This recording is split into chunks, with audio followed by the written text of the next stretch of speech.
Harvey to do our acknowledgement, please. Absolutely, Kate, and welcome everyone from me. Kate will introduce us both soon. So let's begin, though, by doing what we always do with our ACAP classes. In the spirit of reconciliation, ACAP acknowledges the traditional custodians of country throughout Australia and their connections to land, sea and community.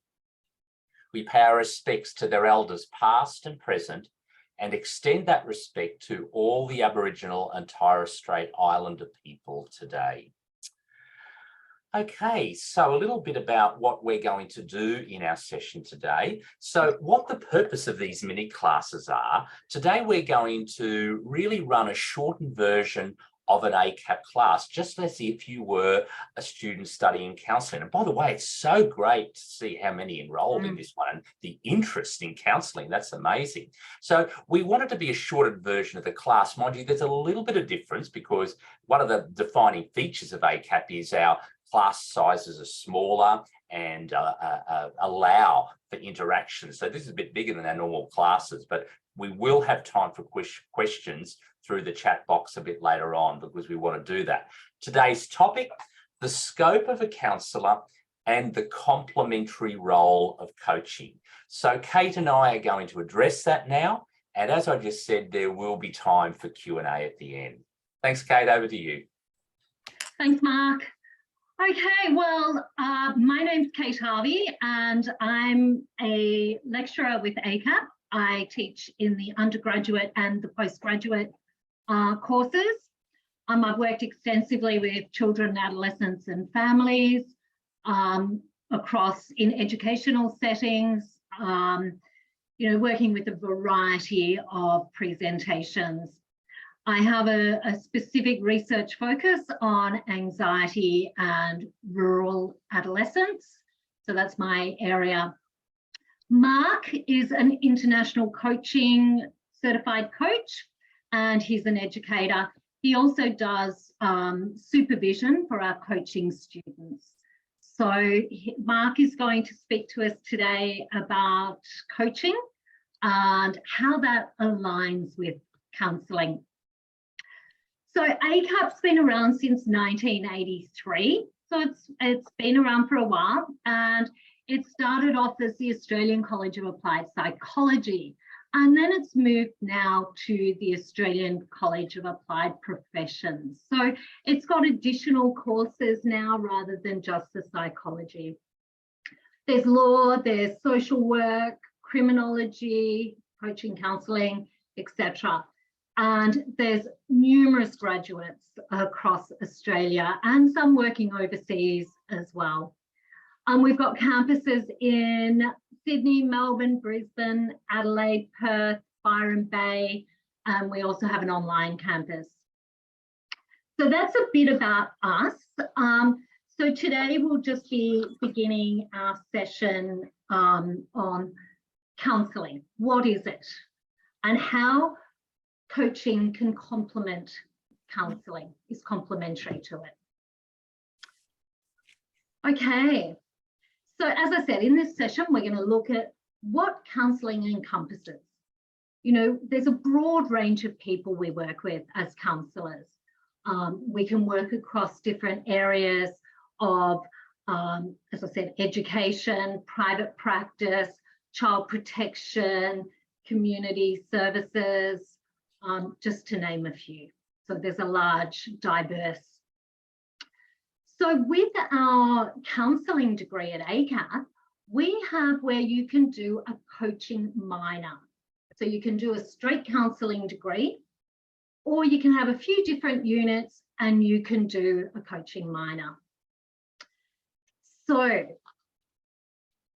let's begin today. Now, what's people's thoughts on what is counselling? Counselling is quite a diverse term. So the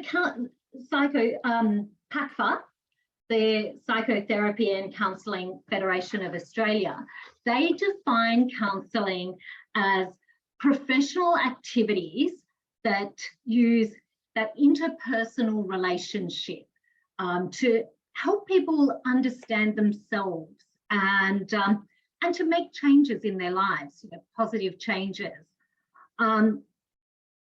Counsellors work within that clearly constructed, contracted, principled, ethical relationship. So we want our clients to, we assist our clients in exploring and resolving those interpersonal and intrapsychic, personal nature issues. So a brief definition from me of what is counselling. Counselling is a process where you can confidentially explore issues, personal issues with a professional. As a counsellor, we assist our clients to clarify the issues, we explore options with them, and we develop strategies and help our clients to increase their self-awareness. And what our clients are learning in this counselling process can then transfer into other aspects of their life. So it's really teaching those skills that can support them throughout challenging times in their life.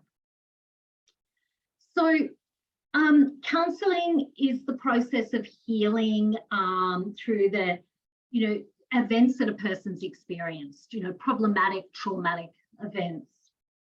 So, we have goals with counselling. So we want to improve, bring out behavioural change, for example, substance abuse, misuse, and, antisocial behaviours, or, we look at improving relationships, those dynamics that occur in families and helping people navigate how that works for them. As I said, coping skills is a really important thing and a life lesson.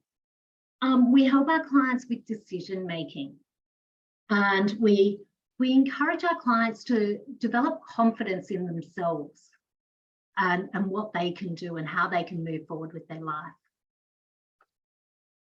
But in saying all that, counselling can be a confusing term. So, many people in their lives say we all at some point in our lives, we've found ourselves in the role of a counsellor.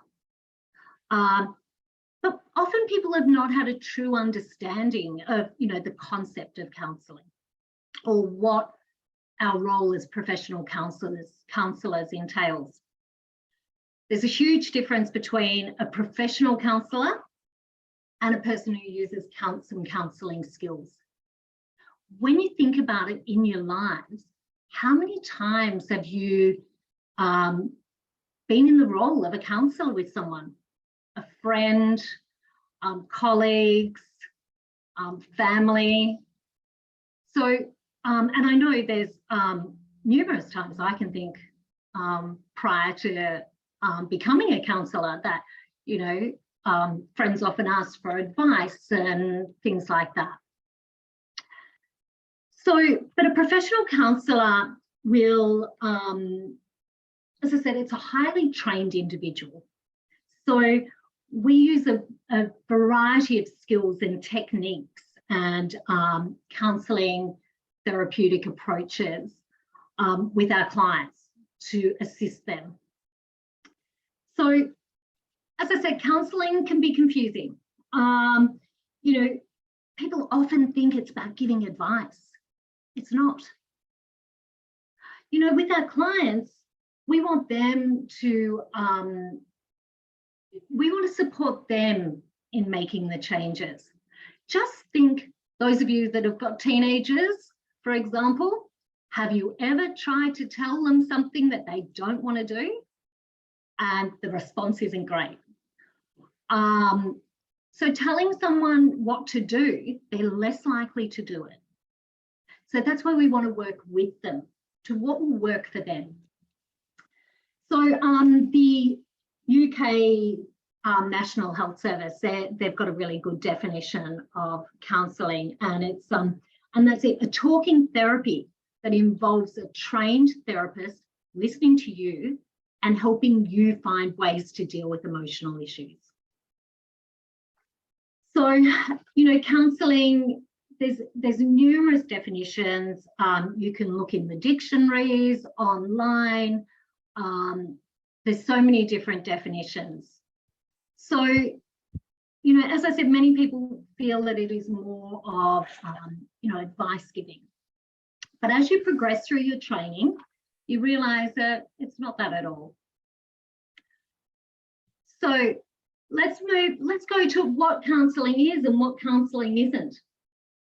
So counselling is a process that occurs when our client and the counsellor, they put aside some time to look at the issues and the difficulties that our client, or the problem that our client brings to the session.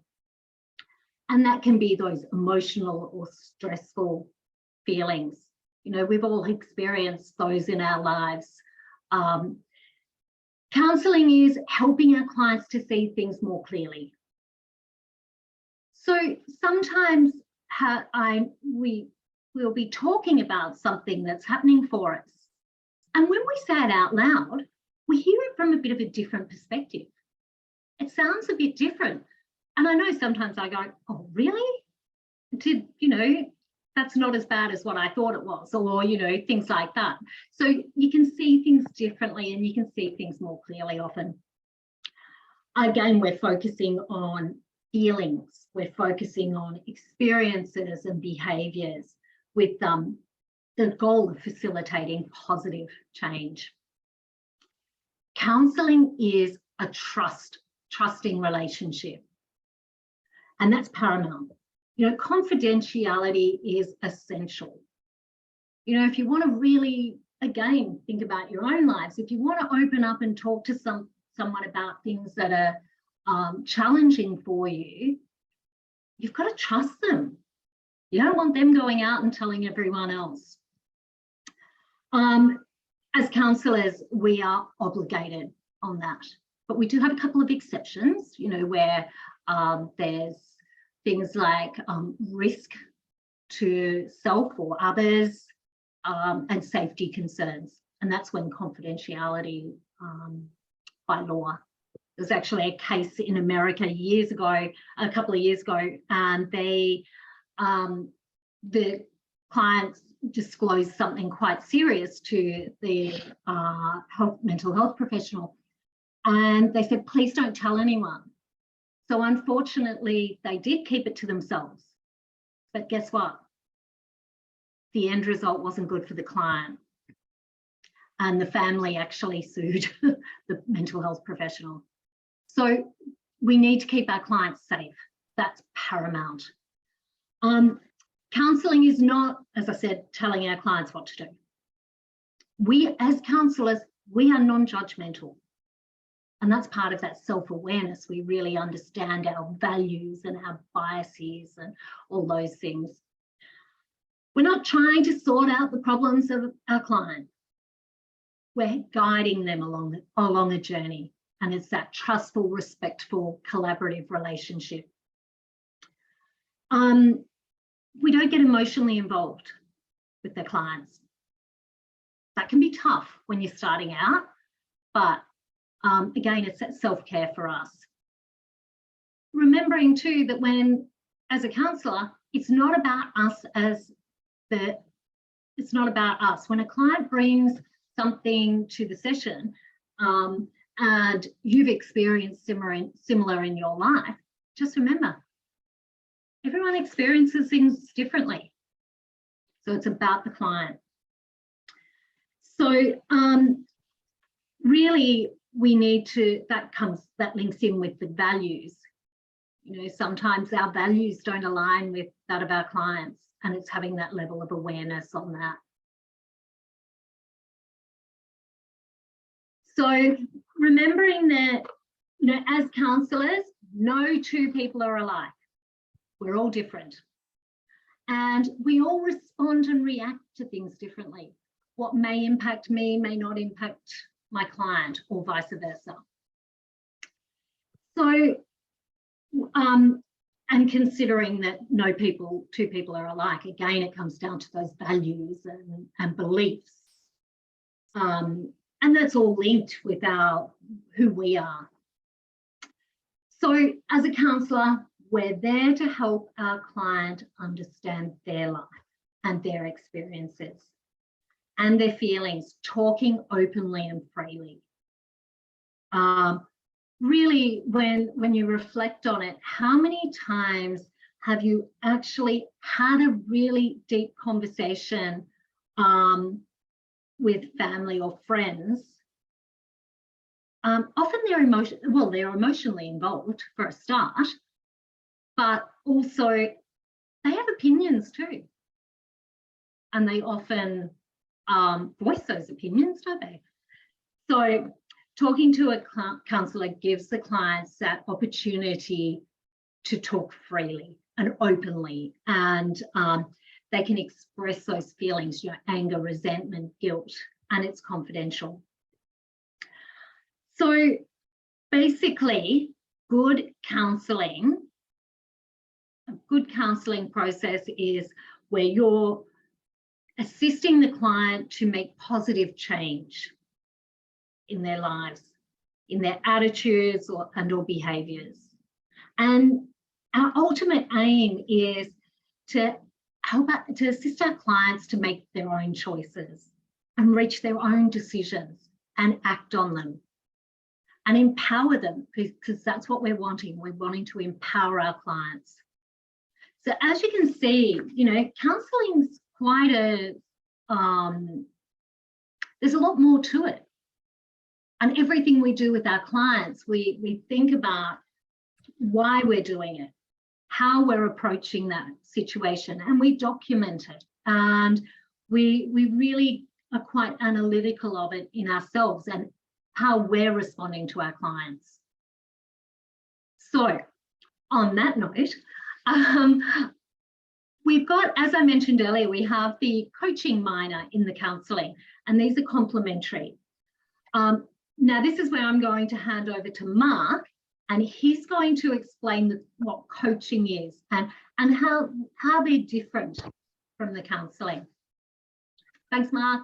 Thank you, Kate. And excuse me, before I get started, I saw some really great questions coming in the chat as Kate was talking. Oh, no, because you needed to stay focused. But what I want to say is there will be heaps of time for Kate to answer those questions at the end. Really great questions. And that's what we want. We want to have some time to hear your questions. But okay, so what is coaching? Coaching in the sense, most of it, often when we think of coaching, we think of sports coaching. Coaching in the sense of what we teach here, coaching by means of life coaching, leadership coaching, executive coaching, wellness coaching, as an industry is relatively young. Only the last 40 years, in the early 80s, did we begin to see it emerge. So coaching in this perspective is a little bit different to sports coaching. There are similarities, but there are some differences. So what is it in the context that we study in ACAP to prepare for those who wish to have coaching as part of what they offer along with counselling? Well, there are quite a few definitions of coaching, but the one that I'm going to share with you now is, if we can have the next slide, thanks, Kate, is the one that is the definition developed by the International Coaching Federation. The ICF is by far the largest global coaching, credentialing and training accreditation organisation. There are over 50,000 members in over 150 countries. So this is very prominent. And their definition of coaching is partnering with clients in a thought-provoking and creative process that inspires them to maximise their personal and professional potential. Now, that's a great worded definition. What exactly does that mean? So we can have a look at the next slide. I'm going to unpack this a little now, what this means. Thanks, Kate. So a key word in that definition is partnering. Coaching is a partnership with the client. A coach will always, as a true coach, an ICF accredited coach, a well-trained coach, will always acknowledge that the client is the expert in his or her life. Of course, coaches, like counsellors, we bring expertise in psychology and neuroscience and behaviour and all of that we bring. But in this context, the client is the expert in his or her life. We don't tell them what they should be doing with their life. So a metaphor that I often use when I'm beginning a coaching relationship, or if someone's inquiring about receiving coaching, I say, if we enter into a coaching relationship, you'll be in the driver's seat, I'll be in the passenger seat, and we'll go for a drive. Along that time, we might have a conversation about the terrain we see on the way. We might talk about the instrumentation on the dashboard and which ones is appropriate to use. And sometimes in this coaching journey, we may come to a fork in the road, and there'll be a decision of which way to go. And we'll have a conversation about that, but you're in the driver's seat. You're the one that chooses which way to turn the wheel. So it really is a partnership. It's a process in which the coach assists the client in really gaining new and deeper awareness of the resources they have within them to address the challenges that they face. So one of the defining features about coaching is there's always a clear goal or outcome that the client wants, and the coach will have a conversation with the client to get clarity of what it is about coaching. And that could be a variety of things. It might be gaining a greater sense of what their purpose in life is. It may be a greater sense of career directions. It may be that they're really just feeling stuck in life and have lost their sense of fulfillment and they want clarity on the way forward.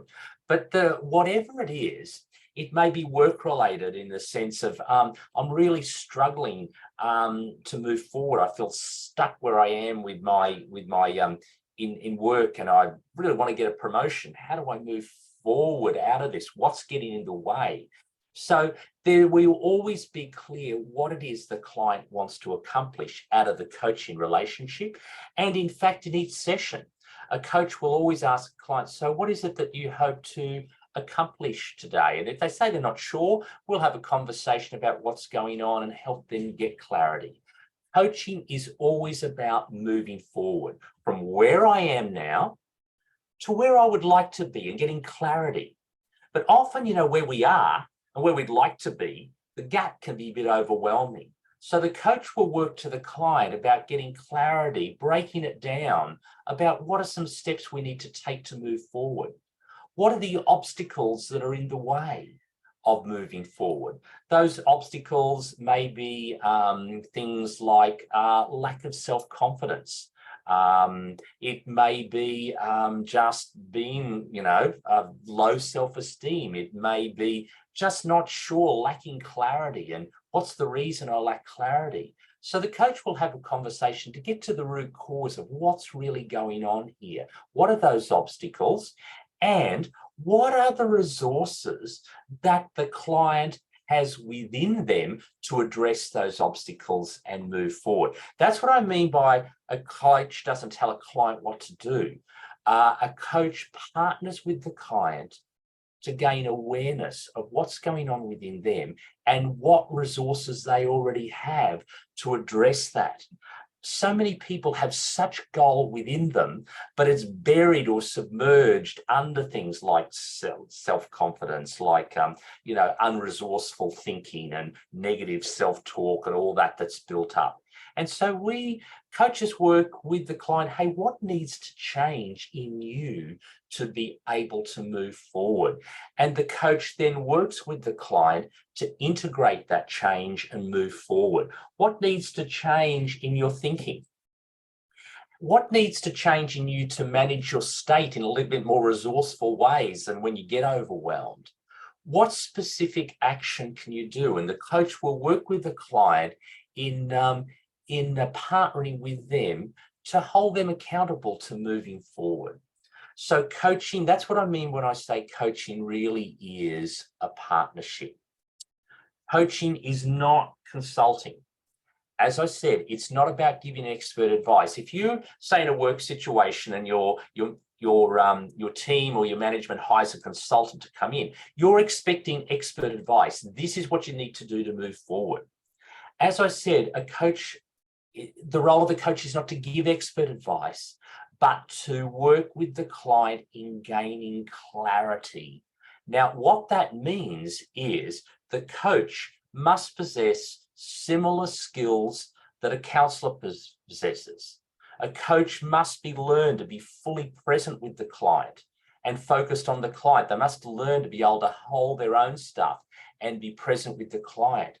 A coach, like a counsellor, needs highly developed listening skills to be able to learn to listen on multiple levels, to learn to listen to what's said and what's not said, to hear and explore that.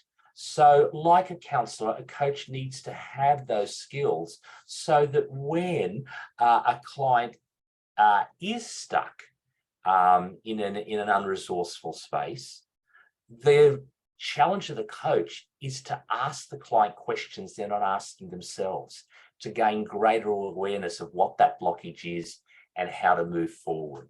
And as I said, integrate that change that needs to happen. So let me just sort of give an example. Say a client, wants to really get clarity on their career goals, and I just can't get clarity. What's going on? Any thoughts on what's going on there? The coach might ask, oh, well, I guess I've just lost my sense of confidence that I can really get a promotion there. Any thoughts in what's behind that lack of confidence? Oh, I just probably, it probably goes back to, issues I had with my mum or my dad and really telling me, I'm never good enough. Now, here's the important thing. As a coach, we don't go back to that realm, explore that. That's the realm of counselling if needed. But if a client is then, a coach will say, so what would you like it to be like? And what do you mean? Well, instead of believing you're not good enough, what would you like to believe? I am good enough. And what might need to change in your thinking in order to embrace that belief? What do you mean? Well, tell me what is awesome about, say, I'm coaching Jim. What's awesome about Jim? What do you mean? Well, tell me what's great about you. Can I make an observation, Jim? You're focusing on what you can't do. I would be curious to know what you can do. And so the coach would partner with the client to help them gain more resourceful beliefs about themselves, to change the self-talk, partner with them what they can do to manage their state and change their focus if they're focusing on the new, how they might anchor that and integrate that and reinforce those new beliefs. Now, if coaching's right for the person, they'll be able to embrace that and move forward. But what if they can't? What if the client is stuck by the old tapes of what mum said, or what dad said, or what their teacher said, or some event that happened that really there? What if they can't move forward? Now, this is where counselling comes in, because what a counsellor will do will spend time there and move back in the past and help get them unstuck. So what I'm doing now is because I'm really emphasising that, because you will see under what coaching is not. Coaching is not counselling or therapy, okay? It is about moving forward. So not everybody needs counselling or therapy. All of us have hurts and that stuff that happens for us. And if we're able to move forward and change our thinking and reinforce that and make progress and change our beliefs and that, then coaching is the right modality to use. But if we're stuck in the past or there's unresolved trauma, that's beyond coaching. That's the place for counselling or psychotherapy. Okay. Coaching is also not teaching. Of course, there's an important place for teaching, obviously. But coaching, as I said, is about exploring with the client, helping them gain awareness. Coaching is also not mentoring. Mentoring is such a valuable tool, but a mentor is someone who has more experience or wisdom than the mentee and offers that, where a coach, as I says, is a partnership. So hopefully, now I'm just giving super brief. We have 4 coaching units that are part of the coaching minor. So 4 whole units, and I've just done this in about 10 minutes. But hopefully that's given you an idea of the power of coaching. When coaching is right, it can be very, very powerful. It can make change more quickly, and to really help people get clarity about where they want to be, and develop tools to embrace and move to where they want to be. That's a little bit about coaching, and hopefully I've shown where it's different to what Kate presented as the power of counselling. They can be really, really complementary when used correctly. So that's all I want to share now. What we want to do is hand over for you for questions, and I see some have already come in the box. So let's just sort of move on this question slide, and Kate and I will work together and answer what questions you're putting there. Okay, I'm just going to go up to the top of these questions here, everyone. First one, do you do a counselling? To become a clinical psychologist, you're required to do a 3-year psychology degree and then additional studies. So you can do a counselling psychology combined degree where you'll do psychology units as well as counselling units. And then, you know, if you wanted to apply for honours years, etc. There is a psychology mini presentation that will give you more information on that.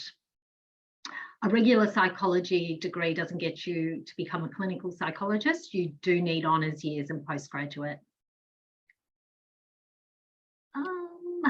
Is it a challenge not to get emotionally involved and emotional with clients' stories, trauma? Yeah, look, to be honest, I have had several clients over the years that you can't help. We're human. You can't help but worry about them, you know, and particularly working with adolescents, you know, they were children and adolescents, they were someone's most precious item, you know, so it is normal. What you do is you learn that if we have a bucket, imagine everyone's got a bucket, and as a counsellor, all our clients' problems are going into that, and eventually it fills up. What happens then? We've got no room for ourselves. And that impacts us. We get burnout and compassion fatigue. So what we need to do is and we teach this a lot in all the counselling units, self-care. The best we can be as counsellors is by practicing self-care. We look after ourselves. We take time out. And we understand, we have that level of self-awareness of what's going on for us.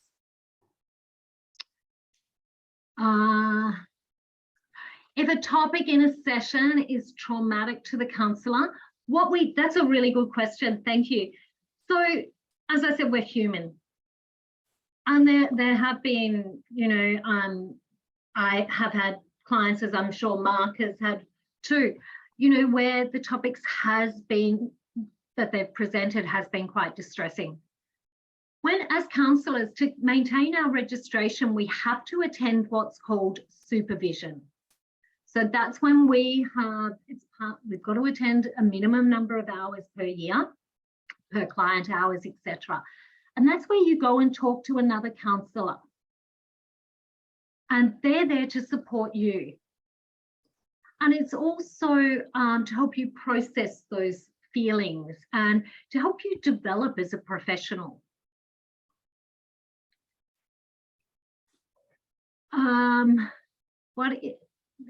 Okay, sorry. Can we use our life experience to help with the client? That's another good question.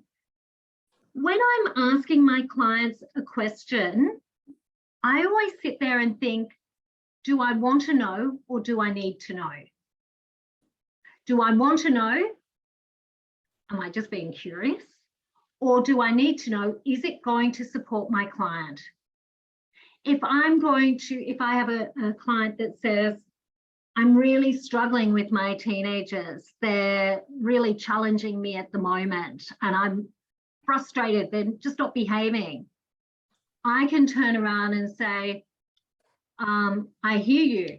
As a parented teenager, I've got teenagers, or, but you're not turning it around and sharing your experiences.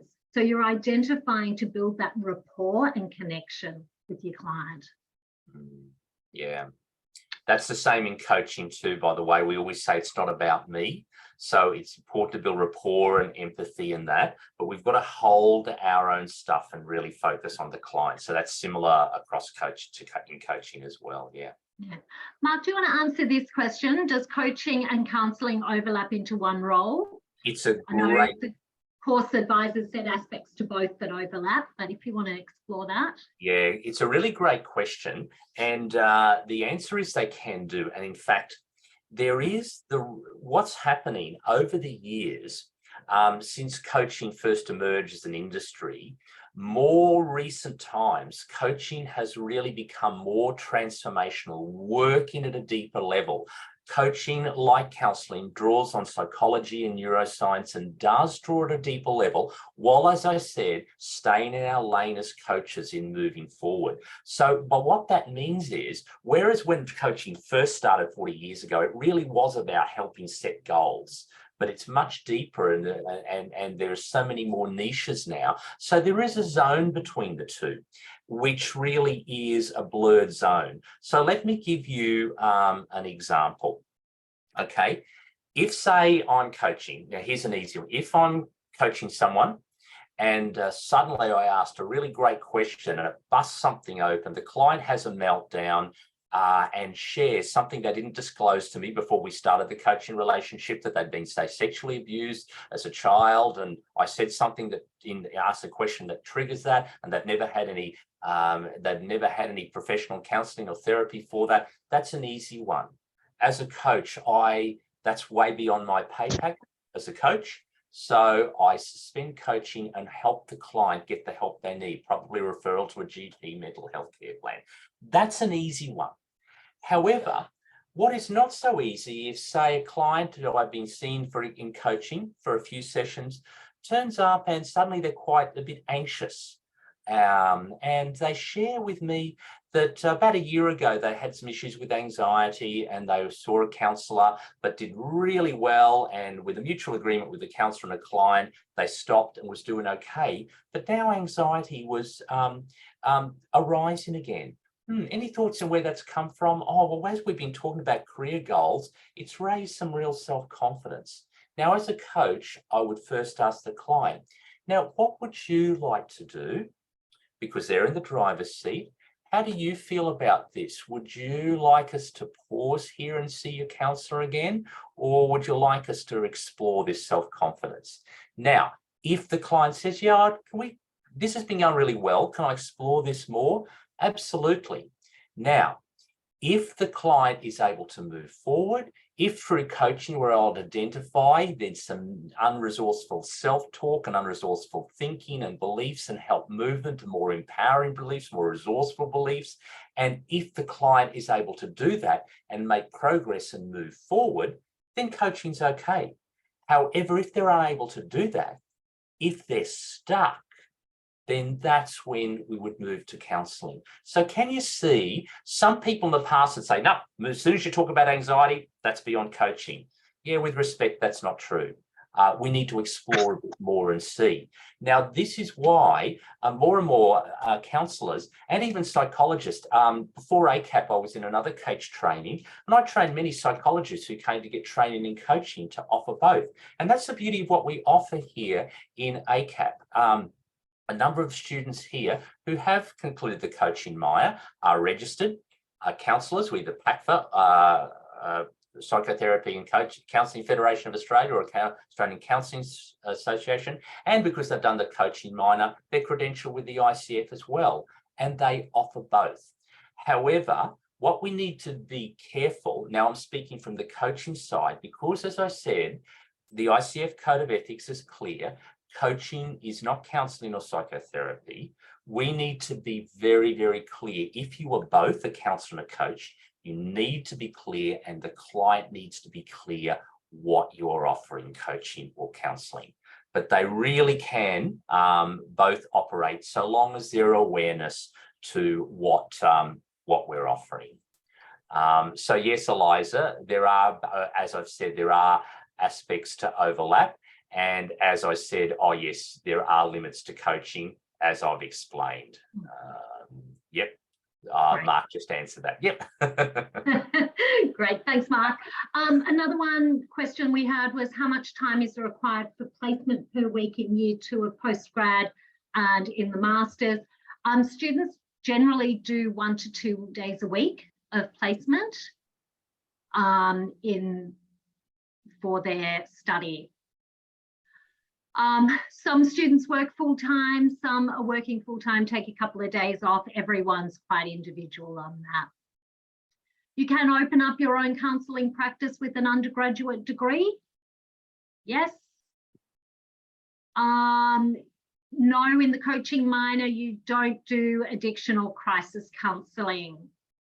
As counsellors, we're constantly undertaking professional development. So if there's areas that you feel that you, as counsellors, we need to have a certain amount of professional development, again, to maintain registration. So a lot of people do extra. You might do CBT training or narrative therapy, for example, as part of your professional learning. Yeah, I think you answered this one, didn't you, Mark, on balance being counsellor and coach? Yeah, how do you balance it? Are you required to offer separate counselling to coaching? Can it be integrated? As I said, reiterating, as long as you're aware and the client aware is to what hat you're wearing. Can you do a minor in coaching? You're doing a master's counselling psychotherapy? No, it's only available with the undergraduate degree. And just to reiterate further what Kate says, you do miss out on the, you don't do the addiction or crisis counselling. Is that coming from me? No, I don't know what that was about. Where you don't do the counselling or crisis or addiction units. That's because when you take the coaching minor, you have to use 3 of your electives in coaching subjects. You still have other electives you can do, grief, I think, or positive psychology or others, which is very complementary, positive psychology to counselling or coaching. But that's why. And it's the same with coaching. As Kate said, you're always doing continuing professional development. Same with coaching. Beyond these 4 units, there will be more that you will want to explore as well. Yeah. Andrea, you had a question? Yeah, sorry, just to add on to that with asking about when you were discussing having to separate counselling and coaching. So, sorry, I can be quite literal. So I'm actually trying to literally distinguish that, because I've done my undergrad in counselling. Yep. I'm going into my masters, and I've been looking at coaching for quite some time. So when you do that, do you literally have to say, okay, this client is coming in for counselling, this client is coming in for coaching? Or can you, if you have a client that it seems like they benefit from both, can you merge it together within a session if you've had that discussion with your clients, or is that not acceptable? It's a really great question, Andrea, and I have to be honest and say there are very differing views on that. Okay. Some would say if you're seeing a client as a counsellor, you continue to do so, and if they're coaching, they should see someone else. Okay. Others, both counsellors and coaches, are of the view that you can, so long as the client is aware. So, for example, say you begin with a counselling relationship, they're doing really well, they're moving forward, and they really want to talk about goals. They're saying, thank you so much for, I feel I can dream again. I think I can move forward again. And you're a trained coach and you're thinking, hey, do you know what? They're ready for coaching. So the other view is, so long as you say with the client, now I am also a trained coach, I'm wondering if coaching would benefit with you, and now you're wanting to talk about the future. Would you like our sessions to move more from counselling to coaching? If they say yes, from the ICF point of view, that is okay, because you're making it clear now that you're coaching and not counselling. So there are differing views on that. And so what happens, some counsellors who are coaches do offer both to the one client, some do not. Andrea, so you have to really make up your mind, knowing that there's varying views on that. Yeah, it's confusing, isn't it? Because this is where I got confused with the difference between coaching and counselling, because in counselling, as a counsellor, you can use CBT, you can use different sorts of therapeutic, like different sorts of approaches and things like that, which are goal orientated or, task orientated or what have you, or future orientated. So it's a bit hard to distinguish. So that's why I sort of, was trying to get some clarity with that. But no, thank you. That's great. Thanks, much appreciated. There's also a graduate certificate in coaching, which is a postgrad too. Yeah, that's what I was looking at, Kate. Thank you. No worries. Yeah. Another quick question we had, is it difficult to secure placement supervision? ACAP has access to a lot of organisations for placement and supervision, and you're actually supported with that by the placement team. Private Ask practice. a question. Yes. Are you able to hear me? Yes, I'm not very computer literate. My name is Gillian. Does nursing background help with having a nursing background, help you in doing a counselling or a coaching course? So I've had numerous in the postgraduate that have had nursing degrees. Mm-hmm. And, they understand a lot of, the confidentiality and, it's a cognate sort of area. One interestingly said to me the other week, she said, I'm so used to telling people what to do. I'm having to relearn that I can't tell them what to do. Yeah. So, but it's definitely, I know people that have done nursing and gone into psychology. Yeah. So thank you. Thanks, Kate. Yeah, and similarly, Gillian, I've had the privilege of training a number of nurses and nurse practitioners in coaching, and they absolutely shine as it. So those backgrounds really can serve us really well in counselling or coaching. Miriam, thanks, Mark. You're welcome. Miriam, you say, sounds like coaching sounds like solution-focused therapy. Solution-focused coaching is one model among many models of coaching. And just as Andrea mentioned before, CBT and positive psychology and parts of neuroscience and that all serve coaching well also. Because as you heard me talk about helping people change their thinking beliefs and that, you might have thought, oh, well, that sounds a bit like CBT. Well, it really is elements of that, except we use it in a coaching way, not a counselling way. Abby posted a question, if a client talks about their intrusive thoughts of hurting themselves, but clarifies it's not something they want to act on, should I still be keeping this information confidential or going further? Depends on your client. It depends on the history. It depends of numerous aspects. Again, if you have a client that you're not sure, that's when you talk to your supervisor. I generally err on the side of caution. So, classes are online on a variety of days for the masters. There's some placements that everyone competes over. The placement team would be best to answer that. NDIS, yes, there's some people involved in NDIS with counselling. I'm not sure with coaching, Mark, is there NDIS? Unfortunately not. It's not recognised yet in the NDIS space, yeah. Regard to school counsellors, every state has different rules regarding school counsellors. In Queensland, a school counsellor must also be a trained teacher. In Victoria, that's not the same.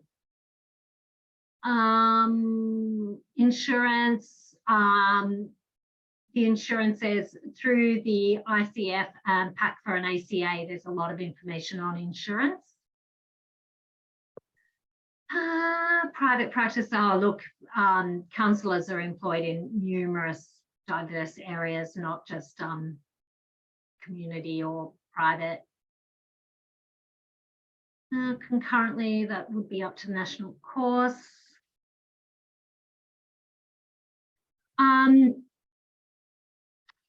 I think when this one's a really good one, and I think if you have a client that comes in with a life experience that you've been through yourself, should you offer what helped you, or should you just guide them in their own individual experience?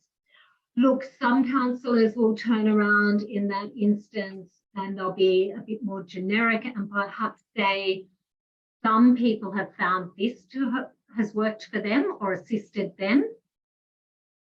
Again, it depends on, you don't want, if you've had a traumatic experience, you don't want to be re-traumatizing yourself.